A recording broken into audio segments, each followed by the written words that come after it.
रहीम अस्सलाम वालेकुम। सच न्यूज़ पर आप देख रहे हैं प्रोग्राम न्यूज़ आर और मैं हूं आपके साथ काशिफ रजा। प्रोग्राम में सबसे पहले शामिल कर लेते हैं टॉप स्टोरीज।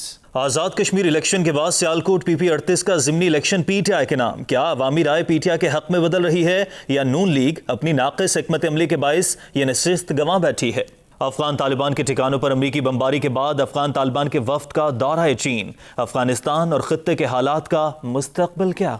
ऑलरेडी जी टॉप स्टोरीज आप जान चुके हैं। और पाकिस्तान तहरीक इंसाफ की जो मकबूलियत कम होती जा रही थी, क्योंकि अपोजिशन जमातें ये नैरेटिव ले रही थी कि पाकिस्तान तहरीक इंसाफ गैर मकबूल होती जा रही है और हो गई है। लेकिन ऐसी सूरत हाल में ज़िमनी इंतखाबात बहुत अहमियत के हामिल हैं, क्योंकि ज़िमनी इंतखाबात के बाद और आज़ाद कश्मीर के इंतखाबात के बाद हमें ये सूरत हाल सामने आई है कि पाकिस्तान तहरीक इंसाफ गैर मकबूल नहीं हुई है। लेकिन पाकिस्तान तहरीक इंसाफ ये ज़रूर बात कर रही है कि अपोजिशन की तमाम जमातों को अवाम ने रिजेक्ट कर दिया है। लेकिन जो रिजेक्ट हुए हैं वो ये कहते हैं कि ये लोग सिलेक्टेड हैं। क्योंकि अगर हम PP 38 सियालकोट की ज़िमनी इंतखाबात की बात करें तो अगर 2018 के इंतखाबात की बात की जाए तो तब पाकिस्तान तहरीक इंसाफ ने वहां पर तकरीबन जो है 53,000 वोट नून लीग ने उस वक्त में लिए थे और पाकिस्तान तहरीक इंसाफ के 41,000 वोट थे।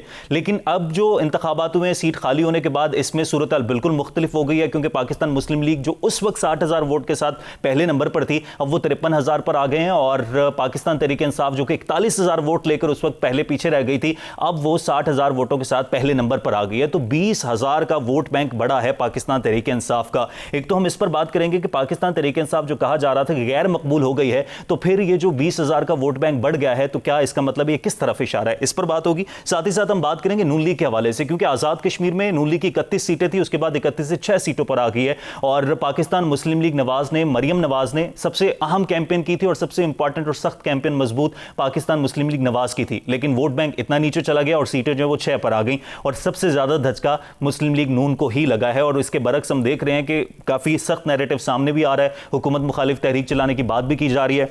और मरियम नवाज कह भी रही हैं, उन्होंने ट्वीट भी किया है कि मैंने नताइज तस्लीम नहीं किए और ना मैं करूंगी, मैंने तो 2018 के नताइज भी तस्लीम नहीं किए थे। साथ ही साथ बिलावल भुट्टो जरदारी ये बात कर रहे हैं कि पाकिस्तान पीपल्स पार्टी आज़ाद जम्मू कश्मीर में जो है वो अहम ऑपोजिशन की सबसे बड़ी जमात उभर कर सामने आई है। तो पाकिस्तान पीपल्स पार्टी ऑपोजिशन की मजबूत जमात बनती जा रही है। नून लीग अंदरूनी तौर पर इख्तलाफात का शिकार है, क्योंकि अंदरूनी तौर पर जो खबरें ये आ रही हैं कि जो अहम बैठक हुई, जिस तरह से शहबाज गिल ने भी ट्वीट किया था कि मरियम नवाज का जो नैरेटिव है उस पर शहबाज शरीफ जो मुर्द इल्ज़ाम मरियम नवाज को ठहरा रहे हैं और मरियम नवाज शहबाज शरीफ को ठहरा रही हैं। और शहबाज शरीफ सबसे आम बात खामोश भी नजर आ रहे हैं। लेकिन इसी के साथ एक और अहम स्टेटमेंट सामने आई है। शहबाज शरीफ साहब ने जो बात की है सलमान गनी से, उन्होंने कहा है कि आज़ाद कश्मीर इलेक्शन में हम अपनी हुकूमती कारकर्दगी बताते, आज़ाद कश्मीर के इंतखाबात में क्या हुआ, क्यों कर हुआ, ढका छुपा नहीं, मगर इसका सद्जवाब तो हमें बर वक्त करना चाहिए था। हमारे पास अपनी हुकूमती कारकर्दगी बताने के लिए बहुत कुछ था, वो भी बताई जाती। तो ये जो इशारे हैं ये किस तरफ जा रहे हैं? नून लीग अंदरूनी तौर पर अब दो धड़ों में पहले भी ये खबरें आती थी कि बटी हुई और अब तो लग रहा है कि वाज़ेह तौर पर बढ़ गई है। तो क्या मरियम नवाज का बयानिया आने वाले वक्त में नून लीग के लिए नुकसानदेह साबित हो सकता है? और पाकिस्तान पीपल्स पार्टी के हवाले से बात करेंगे, नून लीग के हवाले से बात करेंगे और पाकिस्तान तहरीक इंसाफ क्या सिंध में अब पाकिस्तान पीपल्स पार्टी का वोट बैंक कम करने जा रही है, इस पर हम बात करेंगे एक ब्रेक के बाद। और ब्रेक के बाद मुझे प्रोग्राम में वीडियो लिंक पर ज्वाइन करेंगे सीनियर तज्ज़ेकार सीनियर सहाफ़ी ज़रार खुरो साहब। देखते रहिए न्यूज़ आर।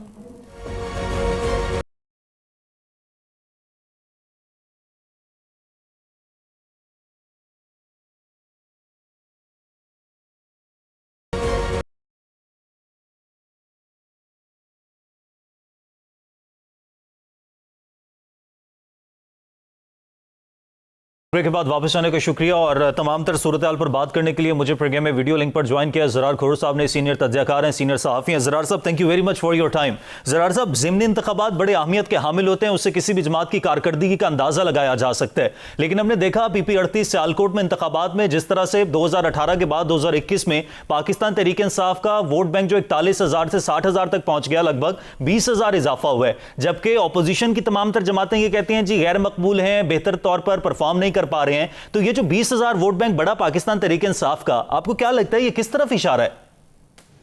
अच्छा देखिए, 20,000 की मैं बात नहीं करूंगा क्योंकि हमें देखना होगा total votes of cast, total votes जो कास्ट हुए थे जनरल इलेक्शंस में और ज़िमनी इंतखाबात में। लेकिन वो अपनी जगह ये बात बिल्कुल क्लियर है कि काफी ठीक मार्जिन से PTI यहां पर जीती है और PTI के लिए ये एक बहुत इंपॉर्टेंट कॉन्फिडेंस बूस्टर है, क्योंकि ये भी आप देखेंगे ये सेंट्रल पंजाब है और ये नून लीग की सीट थी।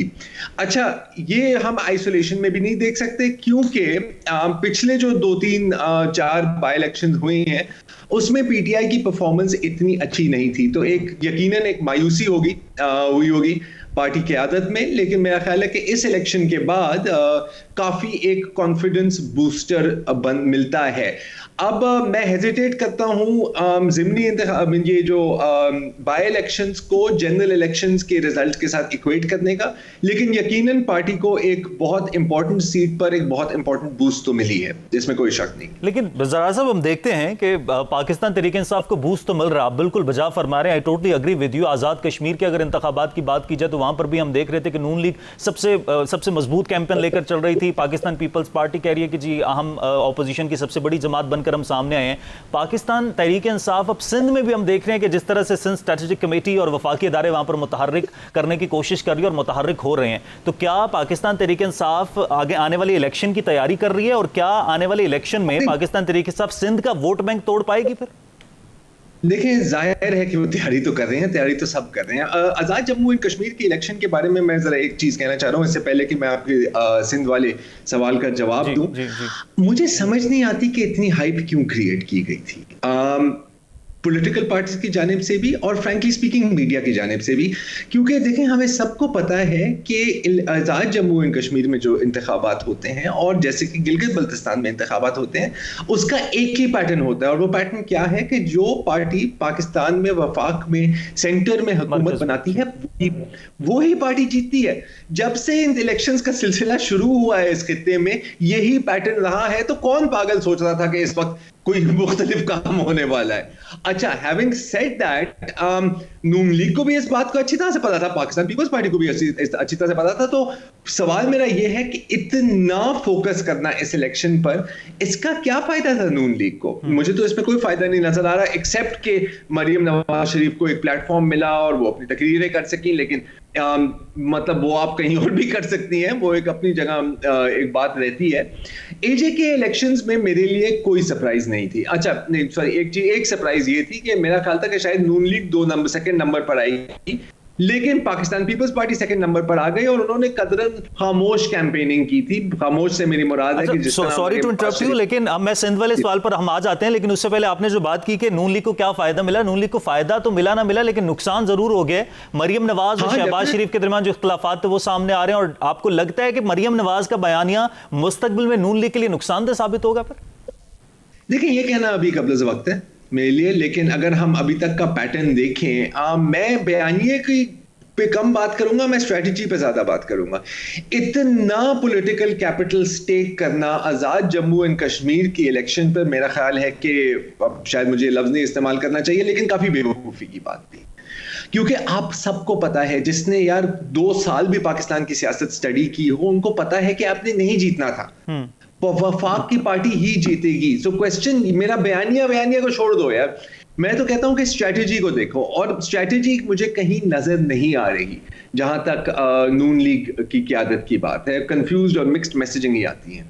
लेकिन जरा साहब ये सारी सूरत हाल एक तरफ हमें नजर आ रही है, लेकिन दूसरी तरफ हम देख रहे हैं कि गुज़िश्ता रात ही पाकिस्तान पीपल्स पार्टी के नबील गबोल साहब ने एक टॉक शो में जब उन्होंने कहा कि जी हमसे ज्यादा सीटों का वादा हुआ था लेकिन हम कम सीटें मिली हैं, चलें बाद में, उन्होंने बस वहां पर बात रोक दी, क्लियर कट कुछ बात नहीं की। इससे पहले जब इंतखाबी मुहिम चल रही थी तो शाहिद खाका नबासी साहब से भी एक शो में पूछा गया था कि क्या पाकिस्तान पीपल्स पार्टी की कोई डील होने जा रही है, तो तब उन्होंने कहा था कि बस आप इसको यहीं छोड़ दें। तो ये जो दोनों पार्टियों के बड़े अहम रहनुमा है, सीनियर रहनुमा, इस तरह की गुफ्तगू कर रहे हैं टॉक शोज में बैठकर, तो ये किस जानिब इशारा है? यार इस तरह की बातें कब नहीं होती बस जब भी यार देखें, हमारे 2 ही नारे होते हैं ना, ये क्या ये डील है, क्या ये डील है। हकीकत तो हमें भी नहीं पता, आपको नहीं पता, ना ही मुझे पता है। शायद खाकान अब्बासी से आप ये सवाल पूछेंगे, जाहिर है वो यही जवाब देगा कि मैं भी इस पे कुछ कमेंट नहीं कर सकता।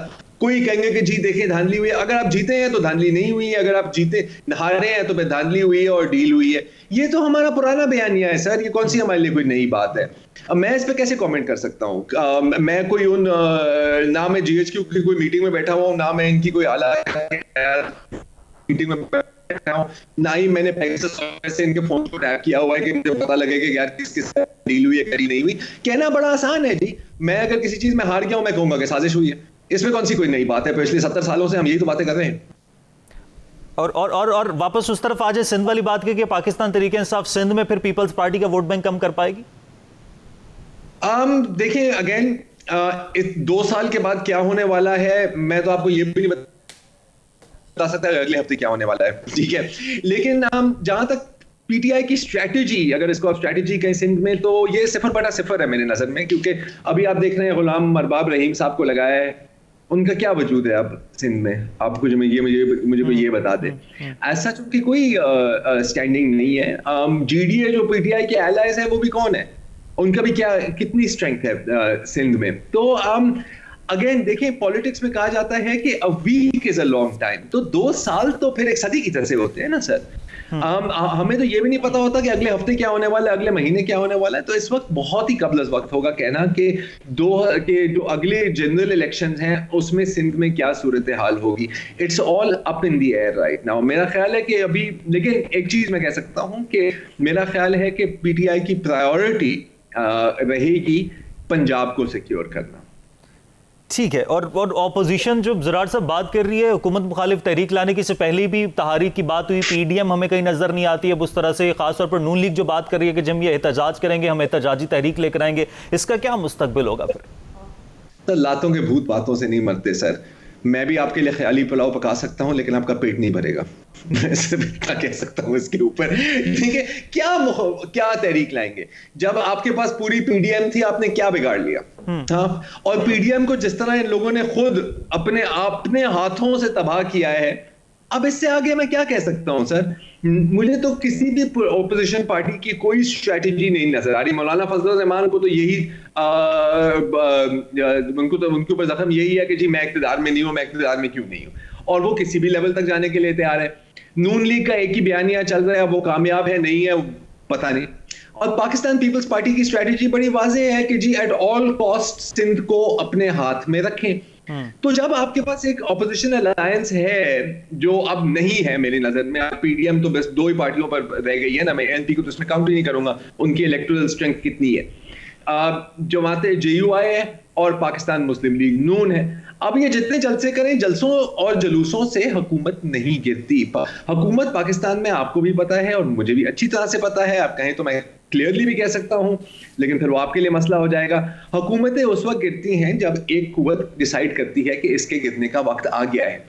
अभी उस कुव्वत ने ऐसी कोई डिसीजन नहीं ली। मैंने डे 1 से, जब ये इलेक्शन, जब से ये हुकूमत आई है, मैं डे 1 से जब भी मेरे से सवाल पूछा जाता है कि क्या हुकूमत जारी है, क्या हुकूमत जारी है, मैंने यही कहा है कि नहीं सर जी, ये हुकूमत अपने पूरे 5 साल पूरे करेगी। और मैं एक पेशन गोई करूंगा कि मुझे लगता है कि अगले पूरे 5 साल भी शायद इसी हुकूमत के होंगे। जो रियलिटी है वो रियलिटी है sir. Well thank you Zarar Khor साहब। हुकूमत 5 साल पूरे करेगी, ज़रार खोर साहब ये कहते हैं, और पाकिस्तान तहरीक इंसाफ की जो मकबूलियत है वो ज़िमनी इंतखाबात के बाद सामने तो आ रही है, और साथ ही साथ अपोजिशन के जो एहतजाजी तहरीक हैं, इससे पहले अपोजिशन के एहतजाजी तहरीक ने अपोजिशन को क्या फ़ायदा दिया जो अब पाकिस्तान तहरीक इंसाफ को नुकसान देगी और अपोजिशन को कोई फ़ायदा मिल सकेगा? ब्रेक लेते हैं, ब्रेक के बाद वापस आएंगे। वापस आने के बाद अफगान अमन अमल के हवाले से काफ़ी अहम पेशरफ्त हुई है। तालिबान ने चीन का दौरा किया है, पाकिस्तान ने अपने खदशात का इजहार किया। सारी सूरत हाल पर बात करेंगे एक ब्रेक के बाद। देखते रहिए न्यूज़ आर।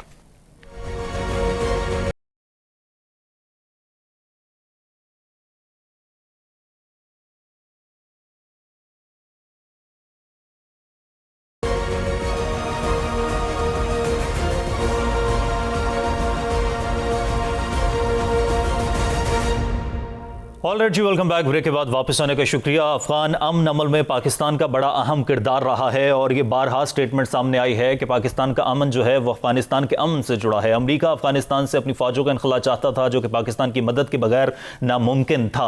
अफगानिस्तान हुकूमत और तालिबान के दरमियान डायलॉग भी हुए, जबकि अमेरिका को और तालिबान को एक मेज़ पर लाने में भी पाकिस्तान का बड़ा अहम किरदार रहा है। लेकिन अमेरिकी फौजों के इनखला के बाद भी अफगानिस्तान की सूरत हाल बेहतर नहीं है। वहाँ पर जिस तरह की बमबारी की गई है, और उसके बाद चाइना का तालिबान ने दौरा किया, वो टाइमिंग बड़ी इंपॉर्टेंट थी। और चाइना के दौरे के दौरान जो चाइना की तरफ से बड़ा अहम मुतालबा किया गया तालिबान से कि जो सिंगयांग में एंटी चाइना एक चल रही है मूवमेंट, उसके जो है वो तालिबान जो है वो उसके खिलाफ जो है उसका साथ नहीं देंगे, उससे कतई ताल्लुक करें। ये चाइना की तरफ से मुतालबा किया गया। एक तो हम इस मुतालबे पर और चाइना के दौरे पर और ये टाइमिंग पर बात करेंगे कि दौरा कितना अहम है और क्यों अहम है। और साथ ही साथ जो इमरान खान साहब ने इंटरनेशनल मीडिया को इंटरव्यू दिया, उन्होंने एक तो पाकिस्तान के खदशात के हवाले से इजहार किया, साथ ही साथ उन्होंने अमेरिका के हवाले से क्या कहा कि अमेरिका जब भी आता है, जब भी सुपर कुव्वतें जो आती हैं अफगानिस्तान में, वहां से होकर चली जाती हैं, सारा बाद में मलबा पाकिस्तान पर डाल दिया जाता है। उसके जो आफ्टर इफेक्ट्स हैं वो तो अफगानिस्तान को फेस करने पड़ते हैं या पाकिस्तान को फेस करना पड़ते हैं। ये सारी सिचुएशन हमारे सामने, इस पर बात करेंगे। जावेद राना साहब माहिर अफगान उमूर मुझे प्रोग्राम में वीडियो लिंक पर ज्वाइन कर चुके हैं। राना साहब बहुत शुक्रिया आपके वक्त का। राना साहब, एक तो अफगान पीस प्रोसेस, मैं चाहूंगा आप इस पर जरा कमेंट करें, और साथ ही साथ अफगानिस्तान में इस वक्त जो सूरत हाल, जो बमबारी हुई, उसके बाद जो तालिबान ने चाइना का दौरा किया, ये टाइमिंग कितनी इंपॉर्टेंट थी? देखें, तालिबान चूँकि इंटरनेशनली और रीजनली अपने आप को रजिस्टर करवा चुके हैं as a diplomatic force, not only military force but also as a diplomatic force, तो ये जो दौरा हुआ है चाइना का, ये इंतहाई अहम है। इसका तनाज़र ये है कि आम तौर पर इम्प्रेशन ये था कि अफ़गानिस्तान में चाइना, ईरान या रशिया जो है उनकी हुकूमत नहीं चाहता, इनका चूँकि बैकग्राउंड रहा है एक हार्ड लाइनर के तौर के ऊपर। तो मेरा ख्याल है कि तालिबान ने जो अपनी सफारतकारी की है गुज़श्ता 2 सालों से, उससे उन्होंने ये साबित किया है कि ये वो तालिबान नहीं है, ये काफ़ी हद तक बदल चुके हैं। ज़ाहिर उनके फंडामेंटल्स जो ऑब्जेक्टिव्स हैं वो तो वही हैं, और उसमें उन्होंने ये जो बात की है कि जो जिंगयांग प्रोविंस में जो एक तहरीक चल रही है टर्किस्तान की, और कोई एक अलहदा मुल्क लेना चाह रहे हैं, वहाँ पे चाइना ने बहुत सख्ती की हुई है। वहाँ पे 20 लाख के करीब लोगों को कंसंट्रेशन कैंप में है, और उन्होंने इस्लाम को रिनाउंस करने के लिए उनको मजबूर किया गया, मसाजिद जो हैं वो शहीद कर दी हैं। उस पूरे कॉन्टेक्स्ट में, तनाज़र में, आम मुसलमानों में, पूरी मुसलमान मुल्कों में उनके अंदर हमदर्दियाँ पाई जाती हैं। तो उनके कुछ ऐसे मिलिटेंट ग्रुप्स हैं जो जब तालिबान का पहला दौर था और तो वो वहाँ पे पनाह गज़ीन थे, और अमेरिका जो है उस पे इल्ज़ाम है कि, और हिंदुस्तान के ऊपर इल्ज़ाम है कि ये इस ग्रुप को वो बैक कर रहा है। तो अब चाइना ये चाह रहा है कि आप देखें, हम आपको पूरी जो है अफ़गानिस्तान में रिकन्स्ट्रक्शन करेंगे, क्योंकि अमेरिकन ने वहाँ पे जो बम्बार्डमेंट की है, अफ़गान एयरफोर्स ने जो बम्बार्डमेंट की है, वहाँ पे काफ़ी जो है तबाही हुई है। हम सब कुछ करेंगे, लेकिन आप हमें सिर्फ इस बात की यकीन दहानी कराएं कि आप इस ग्रुप को जो है सपोर्ट नहीं करेंगे। तो तालिबान ने कहा जी हम उसको सपोर्ट नहीं करेंगे। तो मेरा ख्याल है ये उनकी, आप ये कह लेंगे, सफारती सतह पे एक बहुत बड़ी फतह है। इस पूरे कॉन्टेक्स्ट के अंदर जो अभी मुज़ाकरात हो रहे हैं दोहा के अंदर, मुझे नहीं लग रहा है कि उसका कोई सर पैर निकलेगा। उसकी वजह ये है कि अशरफ गनी गवर्नमेंट जो है वो चाह रहे हैं कि हमारे पास यही मौका है कि हम जो भी 2-4 महीने हैं हम इसको लंबा कर सकते हैं, क्योंकि उनका आप देखें ना, तो तालिबान ने 90% जो उसके बॉर्डर्स हैं, बॉर्डर एरिया है, ताजिकिस्तान है, उज़्बेकिस्तान है, पाकिस्तान है, ईरान है, उन सबको उन्होंने घेरे में ले लिया हुआ है। चाइना की तरफ से भी घेरे में ले लिया हुआ है। हमारे इधर उनके फौजी जो है उन्होंने पनाह ली है, इसी तरह ताजिकिस्तान में जाकर उन्होंने पनाह ली है। इसका मतलब ये है कि तालिबान एक बड़े तरीके, उनकी जो स्ट्रेटजी है कि वो काबुल को घेरने के लिए पहले उन्होंने पूरे बॉर्डर एरिया को घेर लिया है, सप्लाई लाइन्स उनकी बंद कर दिया है, उनका जो सोर्स ऑफ रेवेन्यू है उसको उन्होंने चोक कर दिया है, और वो ऐसी कंडीशंस क्रिएट कर रहे हैं कि जो सूबाई हेडक्वार्टर्स हैं, जो शहर हैं, मसलन उन्होंने ज़िलों पे कब्जे कर लिए, लेकिन सूबाई हेडक्वार्टर्स पे और जो फेडरल उनका कैपिटल है उस पर कब्जा नहीं कर रहे। उसकी बुनियादी वजह ये है, एक तो ये है कि इंटरनेशनल प्रेशर बहुत है, और गालबन पाकिस्तान के ज़रिए तालिबान, मेरा ये असेसमेंट है कि तालिबान ने अमेरिकन को एश्योरेंस दी है कि हम आपको इतनी ज़्यादा शर्मिंदगी नहीं करेंगे। अब 9/11 में आपकी सरमनी आपकी आ रही है, आप कह दीजिए कि हमने अपने ऑब्जेक्टिव्स पूरे कर लिए, अफगानिस्तान में हम वापस आ गए हैं, तो उससे पहले वो गालबन काबुल पे हमला नहीं करेंगे। लेकिन एट द सेम टाइम उन्होंने अपनी तैयारी मुकम्मल कर ली है। इस पूरे कॉन्टेक्स्ट में जिस तरह प्राइम मिनिस्टर ने कहा कि अगर तालिबान को अपनी फतह नज़र आ रही है तो वो मुज़ाकरात में संजीदगी क्यों दिखाएंगे, इसीलिए दोनों तरफ संजीदा नहीं है। मुझे तो लग रहा है ये इसका गालबन मिलिट्री इस महीने के आखिर तक, मेरा ख्याल ये है कि वो काबुल को और बाकी सूबाई जो हेडक्वार्टर्स हैं उनको फतह कर लेंगे। लेकिन राना साहब बिल्कुल ठीक, लेकिन अंदरूनी तौर पर जो अफगानिस्तान में सूरत हाल है, इससे पहले भी हमने देखा कि खान साहब जब कॉन्फ्रेंस में शिरकत के लिए गए थे वहां पर भी इल्जामात पाकिस्तान पर आयद कर दिए गए, लेकिन पाकिस्तान का बड़ा इंपॉर्टेंट रोल रहा। अब खान साहब ने तब भी बड़े अच्छे तरीके से डिफेंड किया, पाकिस्तान का नैरेटिव सामने रखा, और अब इंटरनेशनल मीडिया को खान साहब ने जब इंटरव्यू दिया तो 2 बड़ी अहम बातें की। एक तो उन्होंने सुपर पावर के हवाले से बात की, अमेरिका के हवाले से बात की कि हमेशा से अंदरूनी तौर पर मामला खराब होते हैं और बाद में मलबा पाकिस्तान पर आ जाता है या अफगानिस्तान उसके नुकसान उठाता है। लेकिन उससे पहले जो उन्होंने खदशात का इजहार किया उस इंटरव्यू के दौरान, मुहाजिरीन के हवाले से, बॉर्डर के हवाले से, इन खदशात को how do you see it? देखिए, खदशात तो बड़े जेन्युइन हैं। अभी जो कंधार में लड़ाई हुई है उसके नतीजे में 22,000 जो ख़ानदान हैं वो बेघर हुए हैं, और लोग जो हैं, बेगुनाह लोग जो हैं, वो दोनों तरफ से जो फायरिंग हुई है उसमें भी शहीद हुए हैं। लेकिन उसमें सबसे ज़्यादा जो रोल है वो अफ़गान एयरफोर्स का है। वो जब अटैक करते हैं तालिबान के ऊपर तो उन्होंने वो फिर ज़ाहिर घरों के ऊपर जब अटैक होगा तो मास कैजुअलिटीज़ तो होंगी। अब अमेरिकन ने, मैं आपको बड़ा एक दिलचस्प वाक़या बताऊँ कि मैं एक दफ़ा जब अमेरिकन फुली इधर थे तो उन्होंने अफ़गान ग्राउंड फोर्सेस ने कहा जी कि आप हमें एयर सपोर्ट दें, तालिबान हमारी तरफ बढ़ रहे हैं। तो उन्होंने कहा कि आपकी तादाद कितनी है? उन्होंने कहा जी हम 2 से हैं। उन्होंने कहा तालिबान की तादाद कितनी है? उन्होंने कहा जी 65 है। उन्होंने कहा जाके लड़े ना जाके उनसे, आप क्यों एयरफोर्स अपना एयर सपोर्ट मांग रहे हैं? मसला ये है कि अफगान फोर्सेस जो हैं, उनकी जो नेशनल आर्मी है सो कॉल्ड, वो लड़ने के लिए तैयार नहीं है।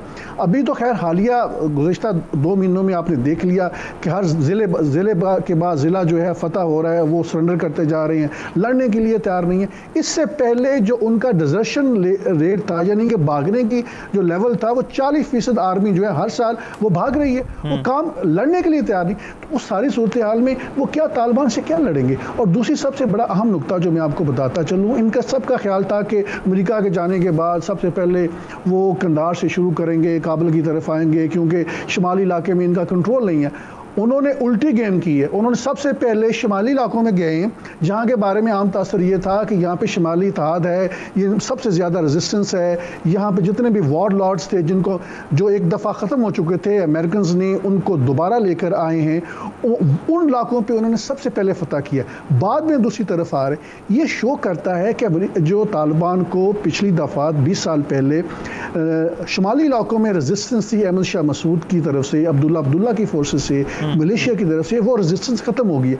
बाकी जो उनका मशरकी इलाका है जो पाकिस्तान के साथ है, जुनूबी इलाका जो हमारे साथ उनका मिलता है, वहां पे तो पहले ही ठीक है। रान साहब, गॉट योर पॉइंट। आप जाते जाते एक फाइनल कमेंट आपसे इस पर भी चाहूंगा कि पाकिस्तान के शुरू से बड़ा अहम किरदार रहा है। अब जब सिचुएशन तब्दील हो रही है, सबके सामने है, तो what should be Pakistan stance now?